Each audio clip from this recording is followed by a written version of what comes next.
7 milliards de voisins, on est ensemble.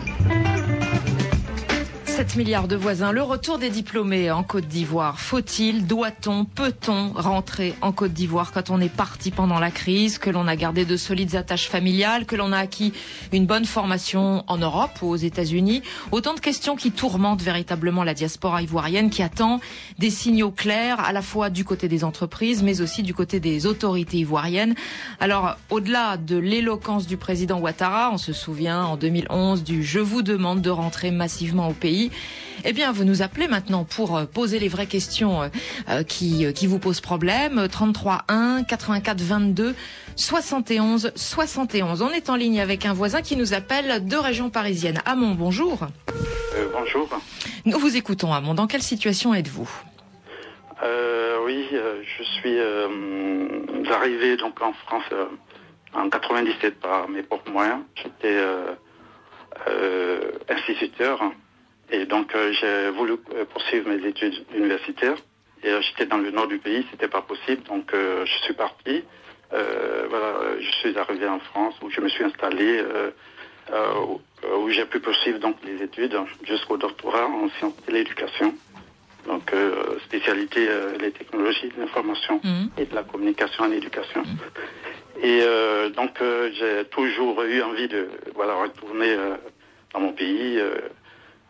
Mais les difficultés, c'est que je suis installé, j'ai une femme, j'ai des enfants, mais j'ai postulé donc en Côte d'Ivoire où j'ai été recruté par le ministère de l'enseignement supérieur, le compte de l'école normale supérieure, depuis 2011. L'école normale qui forme les futurs enseignants en Côte d'Ivoire, oui. C'est ça.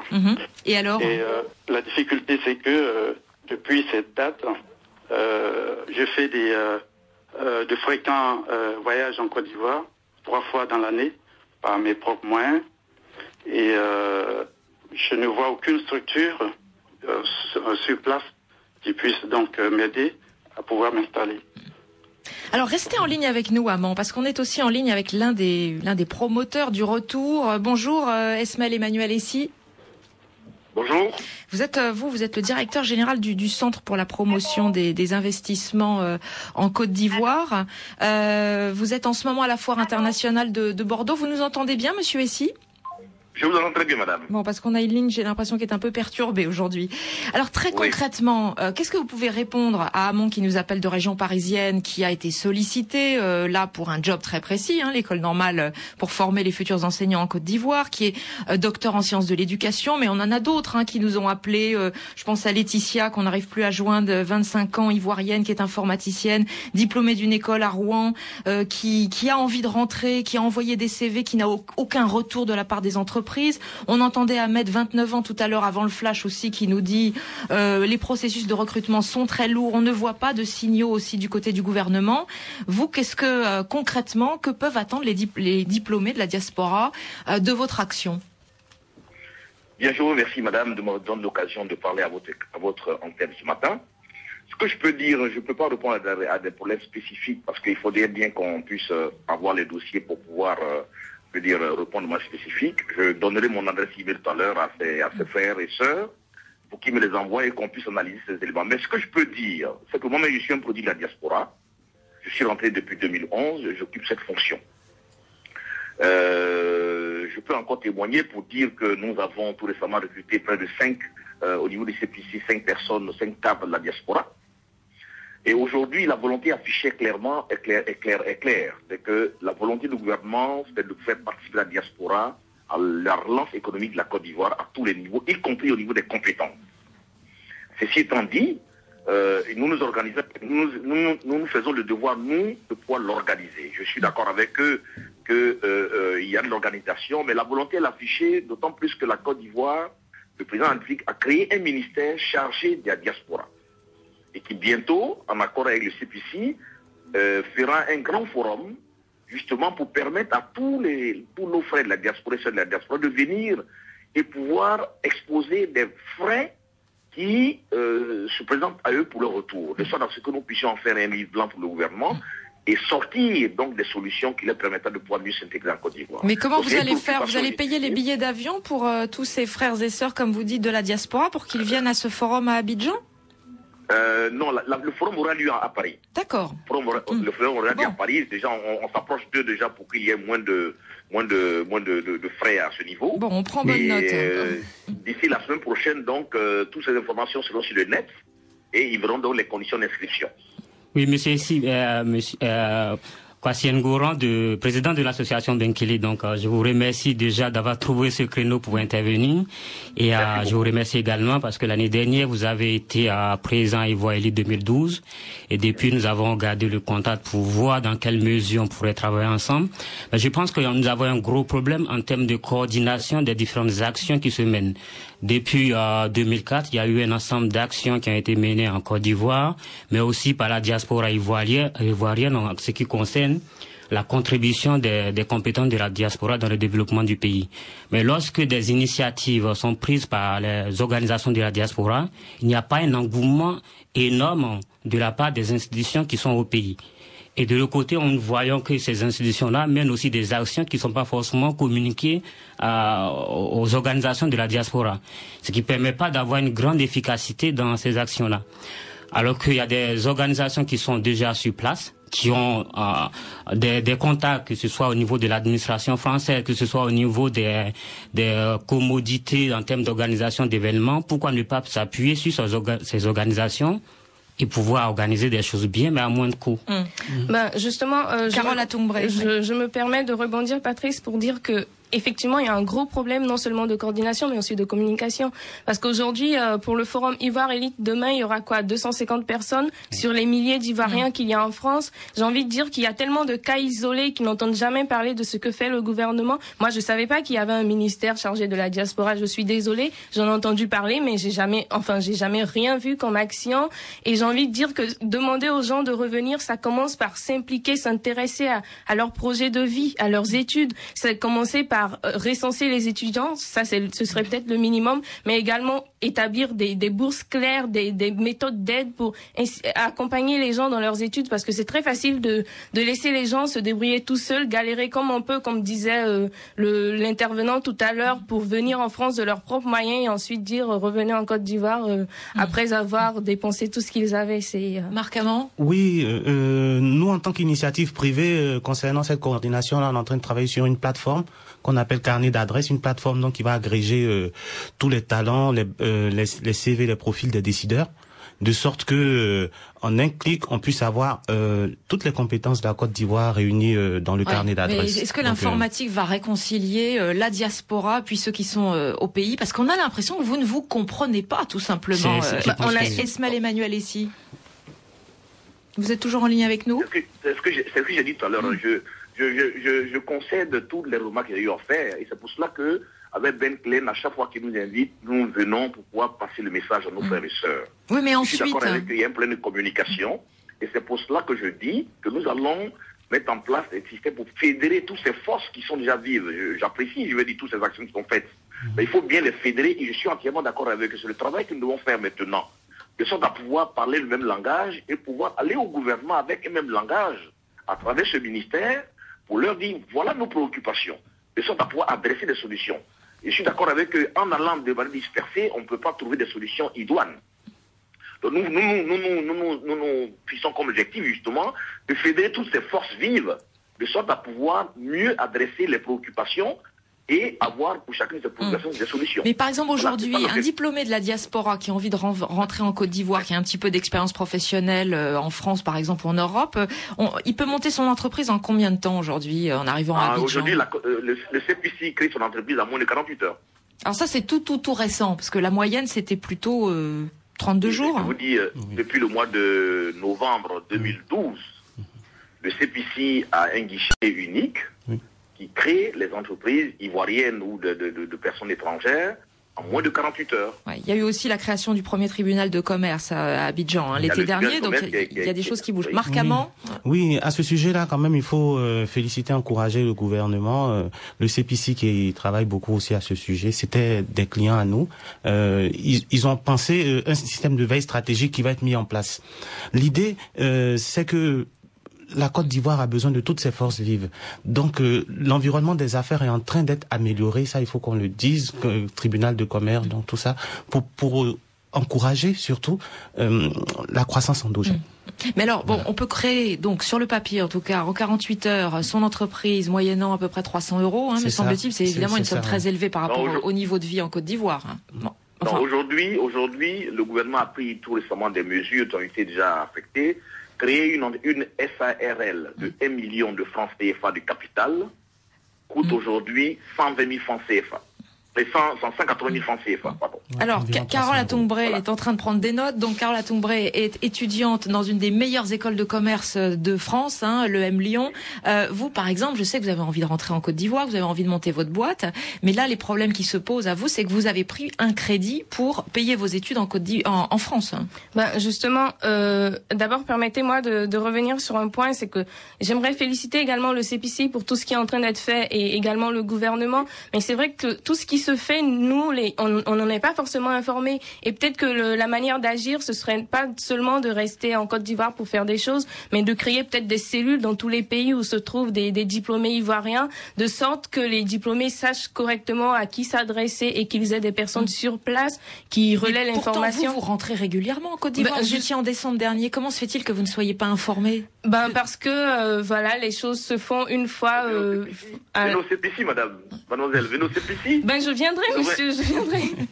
Venez me voir au CPC et puis nous allons mettre à jour vos informations. Merci, mais je passerai vous voir, mais c'est vraiment un problème. En fait, je le dis pas pour moi. Moi, je suis très intéressée par l'entrepreneuriat, donc je passe mon temps à me renseigner sur l'entrepreneuriat en Côte d'Ivoire, mais j'ai des amis, justement, qui ont envie de rentrer, qui se grattent la tête, qui savent pas aujourd'hui comment faire, vers qui se tourner. Il y a des ambassades, etc. Pourquoi pas utiliser ces points d'entrée dans les pays. Que font les ambassades? C'est la question que vous posez. Voilà. Bon, Ismaël Emmanuel, ici, on vous laisse retourner à vos affaires. Vous êtes à la Foire internationale de Bordeaux et vous êtes donc le directeur général du Centre pour la promotion des investissements en Côte d'Ivoire. Donc vous êtes bien sûr venu faire du business à Bordeaux.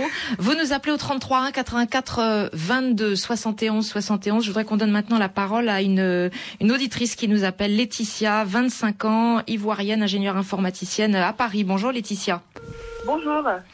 Nous vous écoutons. Allô, Laetitia. Oui, Laetitia. Bonjour. Alors, je sais que vous avez vous avez failli rentrer en Côte d'Ivoire en 2011. Pourquoi ça n'a pas marché?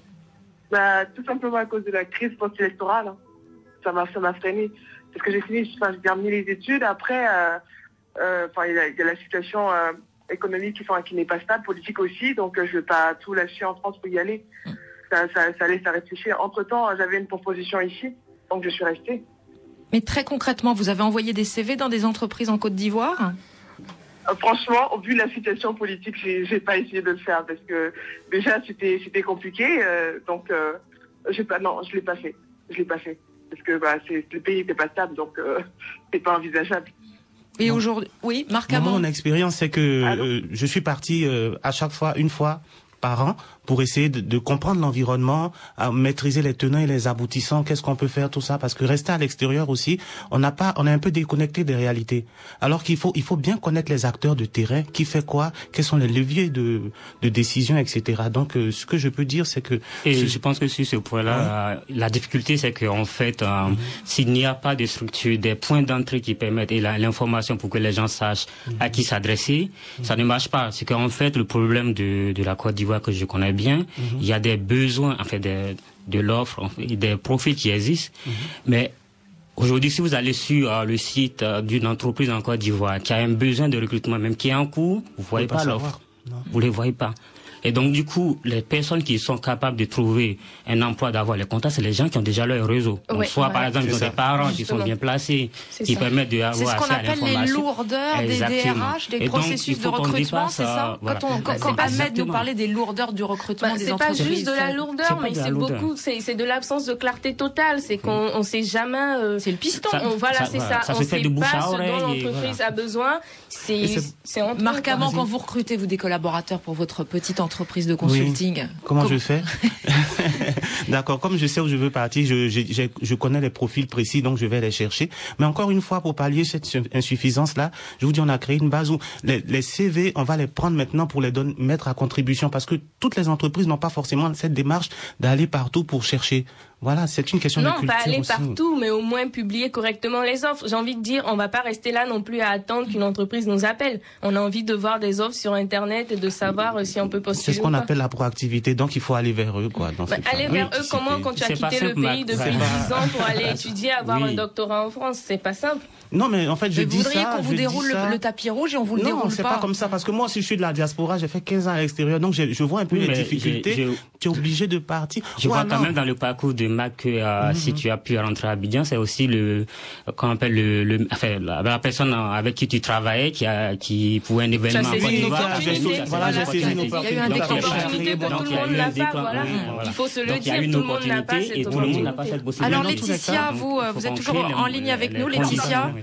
Oui, je veux bien participer au débat, mais j'arrive pas. Allô? Ouais. Alors, est-ce que vous avez fait une croix sur le retour en Côte d'Ivoire ou pas finalement, Laetitia? Pas du tout. Non, pas du tout. J'essaie toujours. Là, par exemple, il y a des offres que j'ai regardées il y a 2 ans. Quand je vais sur le site de ces offres, de ces entreprises, c'est toujours les mêmes offres. C'est aberrant parce que. Il y a un petit problème de mise à jour, c'est ça? Allô? Oui, il y a un problème de mise à jour. C'est ce que vous voulez dire? Voilà, c'est ça, surtout ça. Problème de communication, de mise à jour, parce que, l'offre n'est pas restée là 2 ans. C'est sûr qu'ils ont eu quelqu'un, mais il n'y a pas de mise à jour. Je pense que c'est plus un problème de communication. S'ils veulent recruter des personnes qui ont été diplômées en France, comment le faire? Il faut le faire via Internet. Parce que tout le monde n'a pas les moyens de se déplacer pour faire des entretiens sur place et tout. Donc, si la communication se fait via Internet, ce sera plus simple. Merci Laetitia pour votre témoignage. 33 1 84 22 71 71. Vous avez encore quelques minutes pour nous téléphoner. Nous parlons du retour des diplômés en Côte d'Ivoire. L'homme me reproche d'avoir le culot de m'adresser directement au chef de l'État. Pourquoi? Mais si un employeur ne peut pas parler à son employé, chez nous, nous si on dit on est dans quoi? Jusqu'à preuve du contraire, il est là parce que nous l'avons souhaité. Ça qui est ça. Donc les patrons de la présidence, la TZ où le président va écouter son CD. Tant qu'on y est là. Bref, c'était une parenthèse avant tout propos. Viens faire c'est ton petit pili la voix du ghetto. Excellence. J'ai voulu passer à la maison pour qu'on cause en famille. Mais je n'ai jamais obtenu d'audience. Alors je t'écris cette lettre pour te donner de nos nouvelles.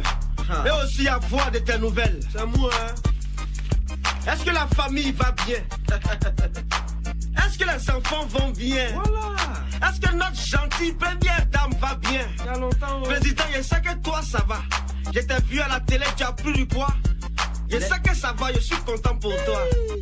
Président, la dernière fois dans l'embouteillage, je sais pas s'ils t'ont dit, hein, mais j'ai vu un cortège de véhicules 4x4 avec Jérôme Fort, des pick-up et des chars.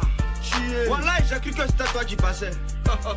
C'est mon voisin dans le Woro qui m'a dit que c'est pas toi, c'est ton gardien.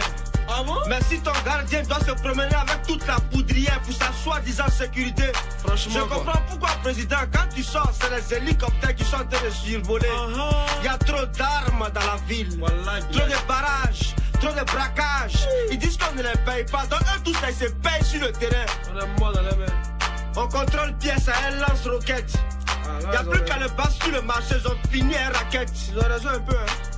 Aujourd'hui, même avec tes pièces au complet, tu as peur de circuler. Les gens savent pas lire, voilà. Ici, les gars là t'ont raflé. Faut prier, Dieu, ils vont t'envoyer au poste. Parce que le cargo a dévié. Alors, si la forêt du Panko pouvait parler. Ça fout là. Président me menace. On dit de fermer ma gueule. Pourquoi? Mais je leur ai dit, je ne la fermerai pas. Parce que pendant la campagne, vous avez eu besoin de ma gueule. J'ai oublié, mais. Président, la vie est devenue chère, même en temps de Ramadan. Dieu. Président, hôpital La Gare, c'est pas gratuit. Pourtant, tu as promis ça à nos mamans. Ah, voilà. Président, les gens disent que tu voyages un peu trop. Mais quelle est cette délégation à la Coupe d'Afrique et au JO? C'est pas, il n'y a pas de travail au pays, ou bien qu'est-ce qui se passe auprès de qui, tout ça? Expliquez-nous. À part ça, président, merci. Félicitations pour l'université. C'est vrai, c'est devenu un peu cher, mais au moins ça ressemble un peu à une université. Je te jure. Affaire à suivre. Vous l'avez reconnu, c'est le rappeur Billy Billy, la lettre au président. Il est ivoirien, bien sûr. Kwasine Goran. Aujourd'hui, on a quand même en Côte d'Ivoire 60% des Ivoiriens de 15 à 35 ans qui sont au chômage. Un gros problème de diplômés chômeurs. Et puis un certain regard vers ces diplômés de la diaspora qu'on peut nommer parfois profiteurs de paix. Est-ce que ça aussi, ça peut constituer un frein pour le retour de la diaspora? Je pense que non. Je pense que la difficulté est liée au fait qu'il y a un manque de communication et donc des préjugés qui font que on considère par exemple que les personnes qui ont étudié en France ont une chance que celles qui sont restées en Côte d'Ivoire n'ont pas, et donc du coup au moins demander par exemple de mettre en place des mesures pour le retour au pays, c'est trop demandé parce que nous sommes déjà des privilégiés. Mais voilà, donc ce qu'il faut comprendre, c'est que la Côte d'Ivoire a un ensemble de potentialités, il faut exploiter toutes ces potentialités là, et donc dans ce sens-là, les personnes qui sont sorties donc qui vivent à l'étranger, qui ont une certaine compétence et souvent peuvent avoir des moyens financiers aussi, qui ramenés au niveau de vie en Côte d'Ivoire peuvent s'avérer assez importants pour des investissements.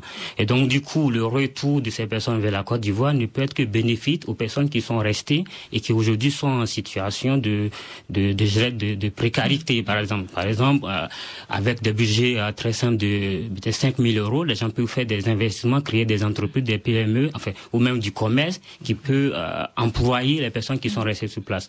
Donc le retour n'est pas que lié à un emploi salarié. Et nous, ce que nous demandons, c'est pas en fait que l'État ou les institutions fassent tout le travail pour nous. Nous demandons juste qu'ils jouent le rôle de facilitateurs. C'est-à-dire qu'ils ont la puissance de l'État. Et donc lorsqu'on fait un événement à Paris, nous souhaitons que en fait, avec le partenariat, qu'il y ait une mobilisation pour permettre à ces institutions de venir, mais aussi aux entreprises privées d'avoir cet apport-là de confiance, de crédibilité pour être là et rencontrer ces compétences. Marc Amand, vous qui êtes rentré en Côte d'Ivoire après des années à l'étranger, vous êtes rentré en 2007 à un moment où le pays n'allait pas très bien. Est-ce que vous pensez qu'il faut attendre une démarche de l'État pour décider de rentrer selon vous? En fait, il y a deux choses. Je vais revenir sur ce que Patrice disait. À juste titre, l'environnement des affaires est très difficile. Il n'y a pas de communication, il faut aller à la pêche aux infos, tout ça, etc. Mais on parle bien d'initiative privée. Donc, il faut arriver à un moment, se déterminer pour prendre une initiative, d'y aller avec des risques calculés, bien sûr. Et puis faire son petit bonhomme de chemin. Vous pensez qu'il y a un frein psychologique aussi chez les élites de la diaspora pour faire le saut, comme vous dites souvent? Parce que il y a une perte en fait si vous voulez, de niveau social, professionnel et tout ça. Et puis combien de temps va durer la traversée du désert? Je pense qu'il y a des questions qui se posent, qui sont légitimes d'ailleurs. Et c'est pour ça que en entrée on parlait. Jeudi, j'ai eu la chance d'avoir l'environnement que j'ai, ma femme, parce que ma famille. Est-ce que j'aurais pu? Votre femme, c'est pas votre banque non plus. Non, mais c'est justement ma banque m'a pas prêté. Voilà la question. Donc mes parents m'ont aidé, tout ça. C'est pour dire que c'est une réalité qu'il faut tenir compte et puis sur cette base-là se déterminer, quoi. Voilà. Carole Atombray. Oui, je suis totalement d'accord. Quand on parle de retour en Côte d'Ivoire, on parle pas que d'aller saisir des opportunités d'emploi. On veut pas faire la concurrence aux diplômés sur place. Mais c'est vrai qu'on parle aussi de projets, on parle aussi de création d'entreprises. Nous, on vient avec des idées. On a vu pas mal de choses à l'étranger qui se font déjà. On connaît le potentiel de l'Afrique aujourd'hui. C'est un vaste marché qui est quasiment inexploité. Donc, il y a tellement de choses à faire. Mais c'est vrai que c'est un frein psychologique de se dire, mais quels sont les risques que je prends? Et quand je vais partir, est-ce que je pourrais retourner après si ça marche pas? Et c'est dans ce sens-là que la collaboration avec l'environnement est importante, d'avoir une sorte de garantie, d'avoir une sorte de... Vous avez peur de pas avoir un visa si vous avez envie de rentrer en France de nouveau? Parce que là, vous pourrez trouver du travail.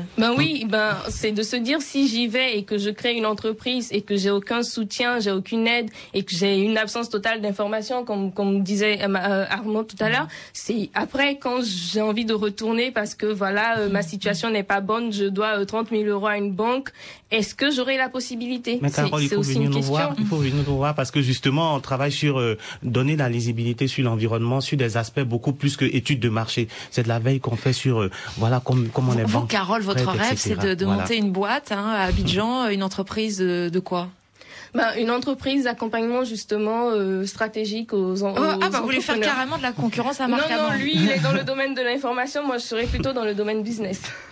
La stratégie. Mais voilà, mais justement, par exemple, moi j'ai envie de parler de Lyon où il y a justement des initiatives. Le M Lyon, vous parlez de votre école? Non, mais par exemple, dans la région de Lyon, on a toute une administration autour de l'entrepreneuriat. On a Oseo qui est un centre qui justement accompagne les entrepreneurs et finance et aide. Mais c'est la crise quand même ici. Je suis d'accord, mais c'est de donner la possibilité aux personnes qui ont envie d'aller investir en Côte d'Ivoire de rebondir après. Et ça, c'est vraiment important, c'est de leur dire, il y a une institution qui te permettra, si tu échoues, de rebondir après, de te mettre en contact avec des gens. Alors là, c'est un message aux autorités françaises que vous lancez plutôt.